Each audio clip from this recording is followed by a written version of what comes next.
आणि त्याच्यासाठी म्हणून आम्ही येत्या 26 तारखेला रविवारी येत्या 26 तारखेला आम्ही हा मोर्चा आम्ही काढत आहोत. हा मोर्चा निघेल शिवाजी पार्क शिवतीर्थावरून हा निघेल आणि हा मोर्चा जाईल सिद्धिविनायकाच्या इकडे. तिथे जाऊन आम्ही देवाला साकडं घालणार आहोत की या सरकारला सुबुद्धी देव, आणि याच्यासाठी म्हणून तिकडे आम्ही त्याची सांगता करणार आहोत. आणि हा आत्ताचा आमचा कार्यक्रम आहे. मला छोटे पुढे मी कालच दिल्लीला जाऊन आलो. माझ्या आधी अमित पण जाऊन आला. आपल्या माध्यमातून ही दृश्य संपूर्ण जग पाहत आहे. एक गोष्ट नक्की की हा विषय केवळ नीटच्या परीक्षेपुरता मर्यादित नाहीये. कारण ज्या वेळेला मी गेलो, माझ्यासोबत संजय राऊत होते, अनिल देसाई, अरविंद सावंत ही सुद्धा मंडळी होती, खासदार होते. आणि त्या गर्दीमध्ये एक व्यक्ती राजा तिकडे संजयला असं भेटला की त्यांनी विचारलं की आप कहाँ से आए हो. संजयने विचारलं. तर मैं बिहार से आए हूँ लेकिन मैं हूँ तो मध्य प्रदेश का. तर तो काही विद्यार्थी वाटत नव्हता, पण मध्यमवयीन तरुण होता. तर त्याला विचारलं आप क्यों आए हैं. तर त्यांनी सांगितलं की माझा व्यवसाय नीट चाललेला होता, माझी रोटी व्यवस्थित चालू होती, पण नोटबंदीच्या वेळेला माझी पूर्ण उद्योगधंदा रोजीरोटी उद्ध्वस्त झाली आणि तो राग व्यक्त करायला मी आलेलो आहे. म्हणजे हे एक निमित्त झाले असं म्हणा पाहिजे तर, परंतु हा गेल्या काही वर्षातला राग हा आता उफाळून वरती आलेला आहे. दुर्दैवाने आज मी वृत्तपत्रात वाचलं आणि कालच आपल्या माध्यमातून मी बघितलं की न्यायमूर्तींना किंवा न्यायालयाला या प्रकरणाकडे लक्ष द्यायला वेळ नाही असं ते म्हणाले. आता विषय असा झालेला आहे की दिल्लीमध्ये मला सुद्धा तिथल्या काही मुली भेटल्या आणि त्या संतप्त होत्या. त्या सांगत होत्या की आमचे कपडे फाडले गेले, वाटेल तसं मारलं गेलं, काही ठिकाणी तर लाठ्या काठ्यांना खिळे लावून, गजलेले खिळे लावून मारलं गेलं, डोकी फोडली गेली. आणि काल एक व्यक्ती, जी महिला म्हणजे मुलगी जी अत्यवस्थ होती, मला कल्पना नाही, आता तिचं येता येताना वाचलं, आता आहे की नाही मला माहिती नाहीये. तर एक एक एक एक एक एक असे अत्याचार वाढत चाललेले आहेत. न्यायालयाला कबूतर, कुत्रे यांच्याकडे लक्ष द्यायला वेळ आहे, पण कॉक्रोचकडे लक्ष द्यायला वेळ नाही. हे दुर्भाग्य आहे. आणि देशाची परिस्थिती आता अशी झाली का, आणि न्यायालयाची परिस्थिती सुद्धा अशी धृतराष्ट्रासारखी झाली का. म्हणजे द्रौपदीने धृतराष्ट्राकडे न्याय मागण्यासारखं झालेलं आहे आता. मधल्या काळामध्ये चंद्रचूड यांनी न्यायालयाच्या न्यायदेवतेच्या डोळ्यावरची पट्टी काढली होती. ती न्यायदेवतेने परत पट्टी बांधली आहे का आणि कशासाठी बांधलेली आहे. हे एकूणच जे चाललेलं आहे, हे सरकार आता कोणाला आपलं वाटतं असं दिसत नाहीये. कारण मी ज्या वेळेला तिथे पोहोचलो तेव्हा जसं आता राज म्हणाला की आता विषय केवळ धर्मेंद्र प्रधान यांच्या राजीनाम्यापुरता नाही, तर ह्या मुलांना, या विद्यार्थ्यांना आता हे सरकार नकोसं झालेलं आहे. हेच विद्यार्थी होते, हीच मुलं होती ज्यांनी अच्छे दिन याची अपेक्षा करत ह्या सरकारला निवडून आणलं होतं. पण हे सरकार निर्दयीपणाने वागतंय. पंतप्रधानांनी आज ते काय ट्विट केले, तर म्हणजे त्यांनी जाऊन बोलायला काय हरकत नव्हती. म्हणजे याच्यामध्ये कमीपणा बाळगण्याचं काही कारण नाहीये. आपली मुलं आहे, आपली जनता आहे, यांच्याबरोबर चर्चा करायला कमीपणा वाटण्याची गरज नाहीये. पहिल्या दिवशी जर का सरकारने यांच्याबरोबर चर्चेचे दरवाजे उघडले असते किंवा पहिल्या दिवशी जर का यांना बोलवलं असतं तर ही इथपर्यंत वेळ वाढली नसती, एवढी हे आंदोलन ताणलं गेलं नसतं. लोकांना आज व्यक्त व्हायचंय. इतके वर्ष साठलेला राग, असंतोष हा उफाळून वर आलेला आहे आणि त्याला एक वाट करून देण्याचा आम्ही प्रयत्न करतोय. ही वाट करून देत असताना सर्वांना सांगतोय की कोणीही, कारण बरेच जण या असंतोषाच्या ठिणगीला वेगळं वळण लावण्याचा प्रयत्न करतायत. मग पोलिसांवरती हल्ले करण्याचा प्रयत्न करतायत. काही गुंड म्हणजे सिव्हिल ड्रेस मधले लोक, यांच्यात पोलिसांच्या लाठ्या यांच्या हातात कशा आलेल्या आहेत. मग त्यांच्या तिकडे नावाची पट्टी पण नाहीये, काही कपडे त्यांचे पोलिसांचे नाहीयेत. म्हणजे हे गुंड, आता माझं मग असं म्हणणं आहे की हे आंदोलन मोडायला पाकिस्तानमधून गुंड भाजपने आणलेत का. कारण यांची काय ओळख पाळख काही नाहीये. त्यांना ओळख विचारलं तर सरळ ते काय त्यांच्या निर्विकार चेहऱ्याने ते आपले बघतात लोकांकडे. काही त्यांना पडलेलं नाहीये. ना मुलांच्या व्यथेची त्यांना जाणीव आहे, ना त्यांच्या वेदनेची त्यांना जाणीव आहे. बेसुमार लाठीमार करतायत. आणि अशी ही सगळी गुंडागर्दी ही सरकार चालवत असताना कोणी गप्प बसू नये. आपण व्यक्त व्हायला पाहिजे आणि त्या व्यक्त होण्यासाठी, ती वाट करून देण्यासाठी येत्या रविवारी आम्ही मी मोर्चा म्हणण्यापेक्षा एक देशाची ताकद काय असते ही ताकद दाखवून देण्यासाठी ह्या मोर्चाचं आयोजन केलेलं आहे. जसं राजने सांगितलं की शिवाजी पार्क ते सिद्धिविनायकला राज आपण जाऊन दोन गोष्टी करू. एक तर या सरकारला सुबूत दे, नाहीतर सिद्धिविनायकाला साकडवलं की या देशावरती आलेलं हे अरिष्ट सरकारच्या रूपाने हे लवकरात लवकर दूर कर. सरन्यायाधीश म्हणाले की सीसीटीव्ही फुटेज पाहण्यासाठी मग तोच विषय राहिला की सरन्यायाधीश जे बोलले की सीसीटीव्ही फुटेज पाहण्यासाठी आमच्याकडे वेळ नाहीये. मुळात ह्यांच्यामुळेच हे झुरळ सुरू झालं ना. जन्मदाते ते जन्मदाते तेच आहेत ना. आणि त्यांनी जन्म दिल्यानंतर त्या पोराकडे बघायला नको. मी महाराष्ट्रामधले पोलीस या सर्व आंदोलनकर्त्यांना चांगलं सहकार्य करतायत. काही त्रास देत नाहीये. काही गोष्टी झाल्यात. माझ्याकडे आता एक व्हिडिओ आलाय. मला असं वाटतं की मी तो आता मुंबई पोलीस कमिशनरांना देखील पाठवलेला आहे. एका टॅक्सीतनं मुलं चालली होती आणि ती मुलं चालली असताना टॅक्सीतनं नाही, पोलिसांच्या गाडीतून आणि तो पोलीस त्यांना सांगतोय त्या मुलांना की परत या एरियात जर दिसलात तर खिशामध्ये तुमच्या काय 5 ग्रॅमची पावडर टाकीन, 50 ग्रॅमची पावडर टाकीन, बरं का. म्हणजे पोलिसांकडे आता पावडर पण मिळायला लागली. पोलीस एजंट आहेत का पावडरवाले? हा पोलीस कोण ड्रग सप्लायर आहे का? हे कुठचे काय चाललंय मला कळतच नाही. मला खर तर ही इतकी साधी गोष्ट होती. साधी म्हणजे म्हणण्यापेक्षा ही की बाबा पेपर फुटलेत, काय कोण ज्याची जबाबदारी आहे त्यांनी राजीनामा द्यावा आणि जे त्याच्यामध्ये असतील सामील झालेले असतील त्यांना अरेस्ट करावी. ज्या काही गोष्टी करायच्या त्या सगळ्या गोष्टी कराव्यात. परत हे होणार नाही याची शाश्वती द्यावी आणि त्याच्याशी चर्चा करावी. हे सगळं प्रकरण इथपर्यंत आलंच नसतं. बोला. नाही, यात एक प्रश्न असा आहे की नाही, दिनेश एक मिनिट. आज जे मोदीने ट्विट केले का काय केले मला कल्पना नाही की दोषींना सोडणार नाही. तर ज्यांनी या मुलींवरती निर्दयीपणाने लाठीमार केलेला आहे, ज्यांनी मुलींचे कपडे फाडलेत, जे पोलिसांच्या वेशात न येता जे गुंड तिकडे घुसलेत, या गुंडांना पकडून त्यांना सुद्धा कठोर शिक्षा करण्याची जबाबदारी मोदी घेत आहेत का? हे गुंड कोणी घुसवले होते? हे गुंड कोणी आणले होते? आणि राजरोज फिरतात त्यांचे पण व्हिडिओ आहेत. अगदी ती काठ्या बिठ्या आणि पोलिसांच्या लाठ्या त्यांच्या हातात कुठून आल्या? उद्धवजी, मुख्यमंत्री देवेंद्र फडणवीस आणि जे.पी. नड्डा हे भाजपचे केंद्रातले नेते आहेत, ते असं म्हणतात की विरोधी पक्ष हा विद्यार्थ्यांच्या खांद्यावर बंदूक ठेवून या विषयाचं राजकारण करतात. भारतीय जनता पक्ष आजपर्यंत काय करत आलं? त्यांचा असाही दावा आहे की काँग्रेसच्या राजवटीतील अनेकदा पेपर फुटलेले आहेत. तेव्हाही आंदोलन झाली की, म्हणून तर बदललं ना सरकार. त्यावेळेलाही आंदोलन झाली, त्याच्यानंतर सरकार बदललं, ह्यांचं आलं. हे ते तसे आहेत म्हणून ह्यांना आणलं. हेही तसेच.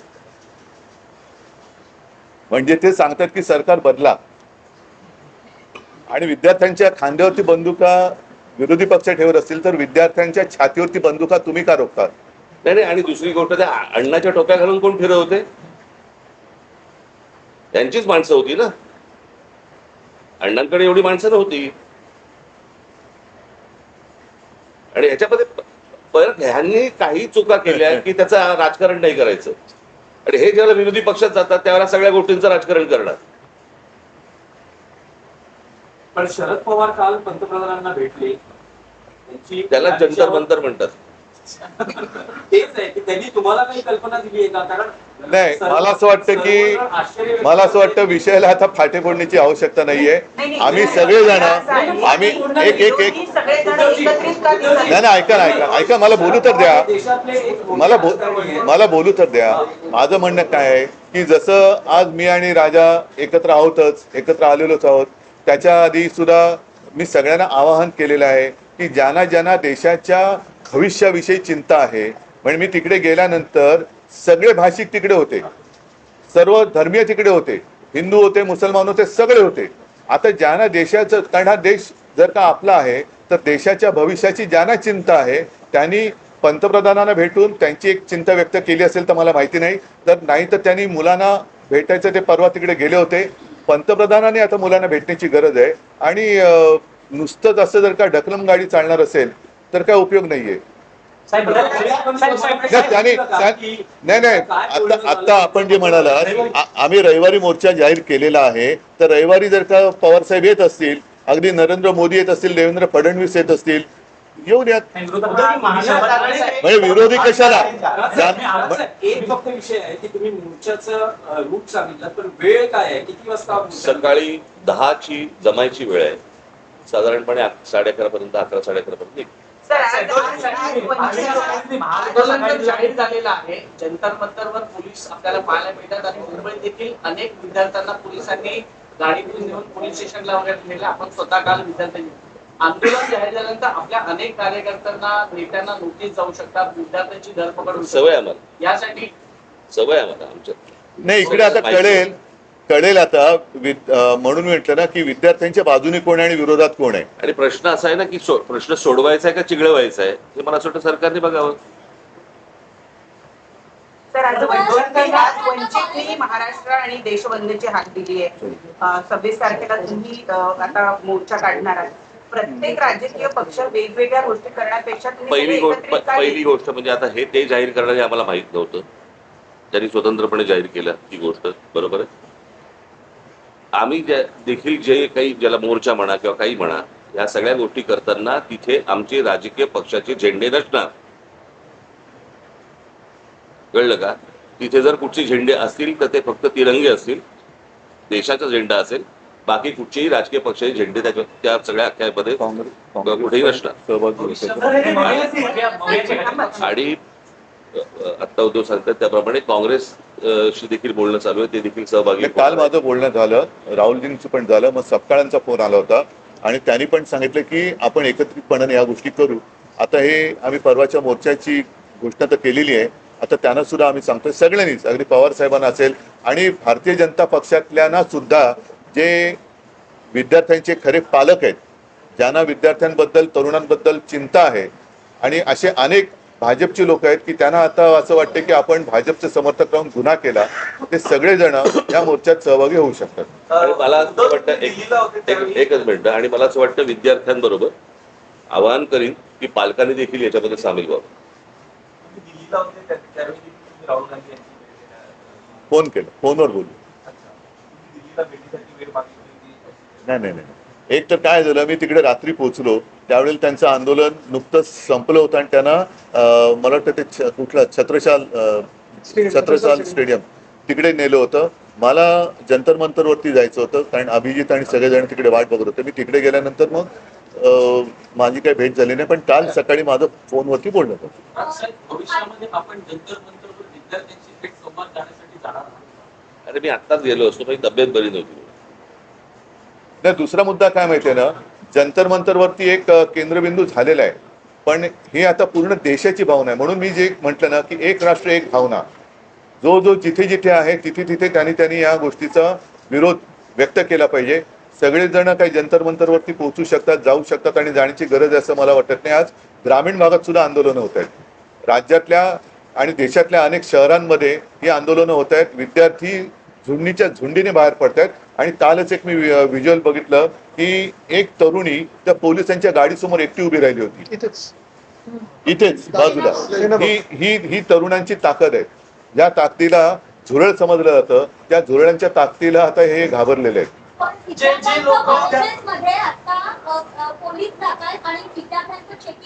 कुठे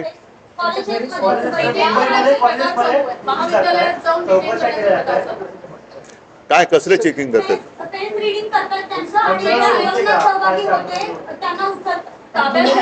त्यांना काही तासासाठी डिटेन करतात आणि सोडतायत, कोणी घाबरत नाही. पण त्यांना काल पण आम्ही पाहिलं, काल मी आणि अमितच गेलेलो होते पोलीस. आता देश भीतीच्या पलीकडे गेलेला आहे.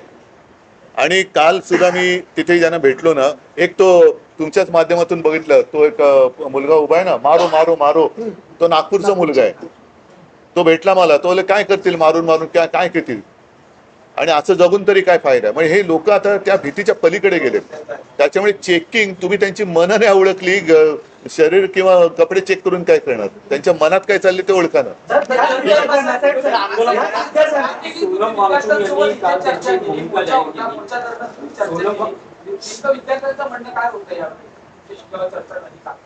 आलं नाही तुमच्यापर्यंत? त्यांनी व्हिडिओ काढले होते ना. ऑडिओ व्यवस्थित नाहीये सोनम वांगचुक यांचं असं म्हणणं आहे की विद्यार्थ्यांवर ज्या केसेस आहेत हो. त्या मागे घेतल्या तर आपण आंदोलन किंवा उपोषण संपवतो. तुमचं विरोधी पक्षाचं काय म्हणणं आहे की याचा लॉजिकल एंड म्हणजे धर्मेंद्र प्रधान यांचा राजीनामा तेव्हाचे आंदोलन थांबेल की सरकार असं म्हणते की चर्चा करायला या लोकसभेत संसदेत यावर चर्चा होईल आणि त्यानंतर मग पुढचा निर्णय घेण्यात येईल.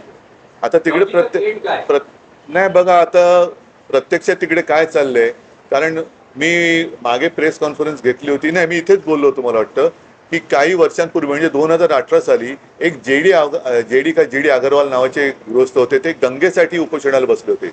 सरकारने लक्ष नाही दिलं. 115व्या दिवशी त्यांनी प्राण सोडला. गंगा आणखीन वाईट झाली. म्हणजे करोनाच्या काळात तर मग गंगेमध्ये मृतदेह पण सोडले गेले. या सरकार हे निर्दयी आहे.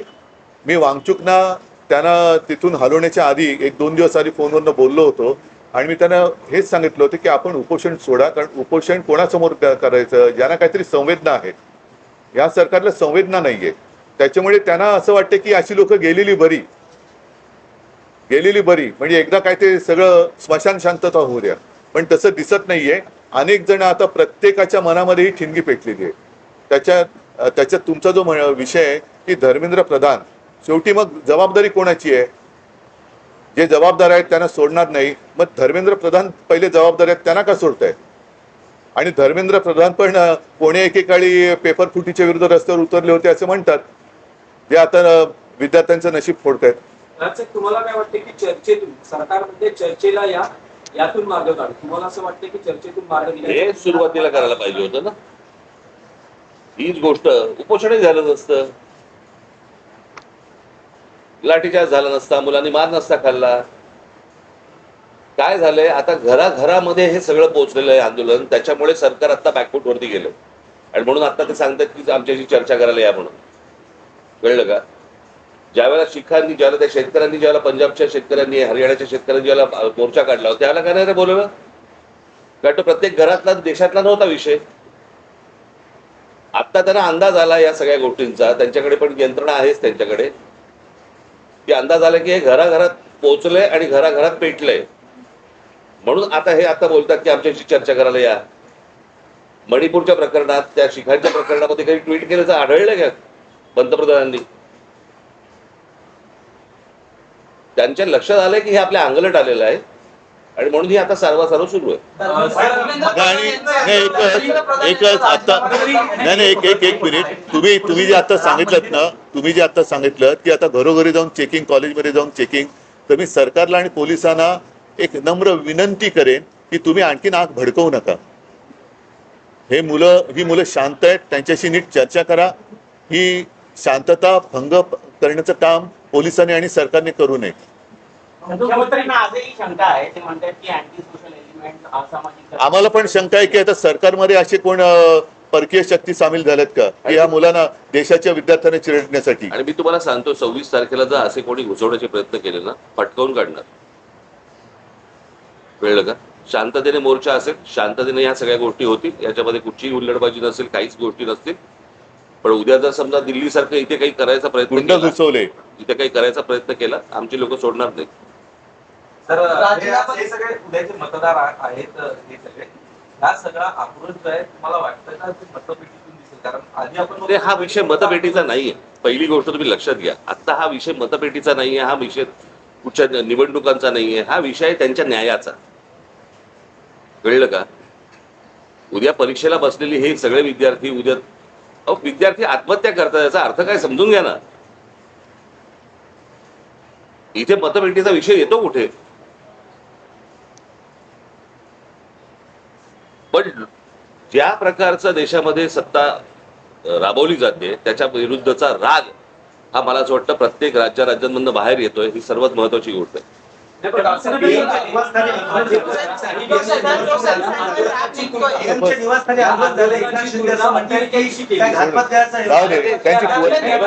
त्यांच्या विरुद्ध बघा, आंदोलनाची तुलना अतिरेक्यांशी केली. त्यांच्या बरोबर तुम्ही त्यांच्या विरोधात काही बोललात की तुम्ही देशद्रोही असता, अँटी नॅशनल असता. कोणी केली?